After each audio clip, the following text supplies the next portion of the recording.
ইয়াত মিচিং মানুহ দেখিছোঁ ইয়াত মিচিং মানুহৰ বহুত মানুহৰ ঘৰ আছে কোনোবা মিচিং মানুহ গোৰ্খা নেপালী মানুহ দেখিছোঁ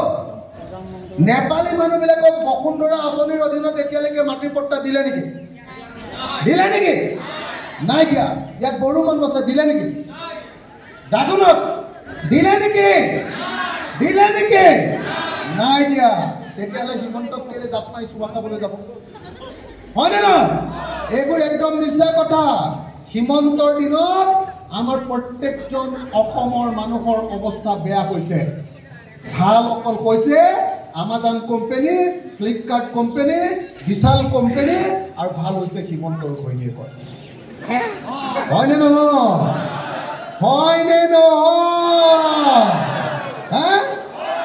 ঐ তিনচুকীয়াত চানমাৰী বাগান কিনিব পৰাকৈ গ'ল হিমন্তৰ ঘৈণীয়েকে চানমাৰী বাগানখন কিনিলে বুলি জানেনে নাই ঐ আমি ভাত খাবৰ কাৰণে হিমন্তৰ ওচৰত 10,000 টকা পাম বুলি ভাবি লাখপতি বাইদেউ 10,000 টকা পাম বুলি ভাবি 7খন মিটিঙলৈ গ'ল 7যোৰ চেণ্ডেল ছিগিলে পাইছে নেকি কোনোবাই লাখপতি বাইদেউ 10,000 টকা পাইছে নেকি হিমন্ত বিশ্ব শৰ্মাই খুব কথা কৈ থাকে যে আমি বাঙালী মানুহবিলাকৰ কাৰণে বেংগলী মানুহৰ কাৰণে বেংগলী মানুহে আমাক পুৰা ভোট দিয়ে বেংগলী মানুহ আছে মাৰ্ঘেৰিটা জাগোনৰ কোনোবা বেংগলী মানুহক হিমন্ত বিশ্ব শৰ্মা চৰকাৰ দিনত মাটিৰ পট্টা দিছে নেকি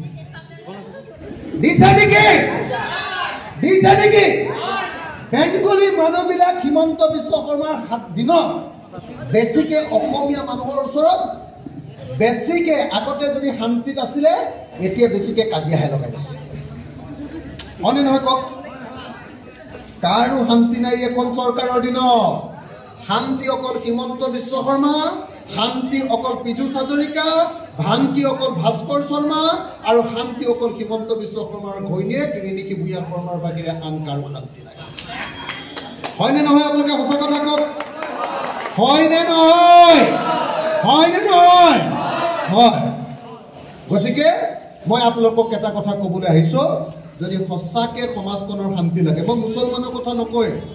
মুছলমানেতো সম্পূৰ্ণটো এতিয়া হিমন্ত বিশ্ব শৰ্মাক দৈত্য দেখি থাকে অসুৰ যে ভাওনাত যে অসুৰ ওলায় এই অসুৰটো আহিছে এনেকৈ দেখুৱায় হয় খায় আগতে আমাৰ সৰু ল'ৰা ছোৱালীবিলাকক কয়নে নাই গাঁৱত যে আমুক আহিব এই লুকা দেই মুছলমান মানুহেতো এই হিমন্ত বিশ্ব শৰ্মা আহিছে দেই বুলি ক'লে একদম ভয়ত পলাই দিয়ে হয়নে নহয় আৰু বাকী জাতিবিলাককো কাকো শান্তিত থাকিবলৈ দিয়া নাই কাৰো ভাল দিন অহা নাই মিছা কথা মোদীয়ে মিছাকে ভাল দিন আহিব বুলি ক'লে একদম মোদী অহাৰ পৰা কলংক লাগিলে টকাগাল নাইকিয়া কৰি দিলে তেতিয়াৰ পৰা মানুহৰ অৱস্থা বেয়া হ'ল এই যে 500 টকীয়াটো নাইকিয়া কৰি কি কয় 1000 টকীয়া আৰু কি নাইকিয়া কৰি দিছিলে 2000টো আনিছে আগতে ক'ত 2000 আছিল 1000 টকীয়াটো নাইকিয়া কৰি দিছিলে নে নাই 500 টকীয়াটো নাইকিয়া কৰি দিছিলে নে নাই এই নাইকিয়া কৰি দিয়াৰ পাছতে মোদীৰ সেই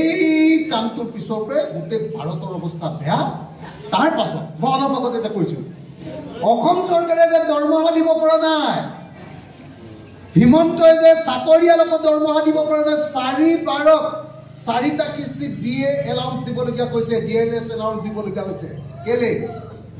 সব মানুহৰ ওপৰত জিএছটি লগাই দি আগতে অসমে নিজে যিবিলাক কৰ তুলিছিলে সেইবিলাক এতিয়া ভাৰত চৰকাৰে নিজে তুলি অসমৰ হাতৰ পৰা কৰ তোলাৰ অধিকাৰ লৈ গুচি গ'ল টেক্স